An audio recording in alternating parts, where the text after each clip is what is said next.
ପିଲାମାନେ ଆମେ କ୍ଷେତ୍ରଫଳ ମାପିବା ଲାଗି କେଉଁ ସବୁ ଏକକ ବ୍ୟବହାର କରୁ? ବର୍ଗ ସେଣ୍ଟିମିଟର, ବର୍ଗ ମିଟର, ବର୍ଗ କିଲୋମିଟର। ଆଜି ଆମେ କ୍ଷେତ୍ରଫଳ ମାପିବା ଲାଗି ଆଉ ଗୋଟେ ଏକକ ବିଷୟରେ ପଢ଼ିବା। ତୁମେମାନେ ଭାବିପାରିବ କି ଆମେ ତ ଏସବୁ ଏକକ ଜାଣିଛେ, ଆମେ ଆଉ ଏକକ କାହିଁ ଦରକାର ଆମକୁ? ଦେଖ, 1 ବର୍ଗ ମିଟର କେତେବେଳେ ହେବ? ଯେତେବେଳେ ଗୋଟେ ବର୍ଗ କ୍ଷେତ୍ରର ଦୈର୍ଘ୍ୟ ହେବ 1 ମିଟର ଏବଂ ପ୍ରସ୍ଥ ବି ହେବ 1 ମିଟର। ଏବେ 1 ବର୍ଗ କିଲୋମିଟର କେତେବେଳେ ହେବ? ଯେତେବେଳେ ଏ ବର୍ଗ କ୍ଷେତ୍ରର ଦୈର୍ଘ୍ୟ ବି ହେବ 1 କିଲୋମିଟର, ପ୍ରସ୍ଥ ବି ହେବ 1 କିଲୋମିଟର।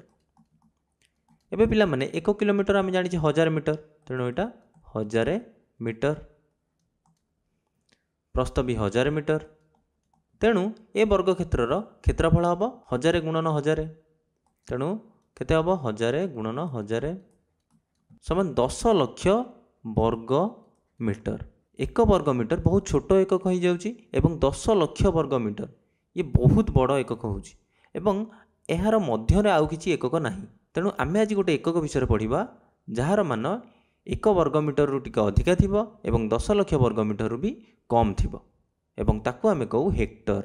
ଏବେ 1 ହେକ୍ଟର କେତେ?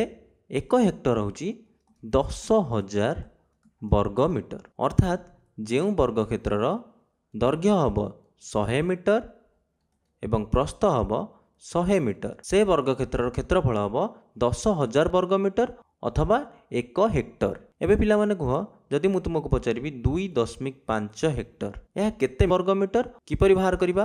ତୁମେ ଜାଣିଛ 1 ହେକ୍ଟର 10,000 ବର୍ଗ ମିଟର, ତେଣୁ 2.5 ହେକ୍ଟର ହେବ କେତେ? 10,000 ଗୁଣନ 2.5 ସମାନ 10,000 ଗୁଣନ 25 ବିଭକ୍ତ 10 ଏବଂ 0 0 କଟିଗଲା 25,000 ବର୍ଗ ମିଟର।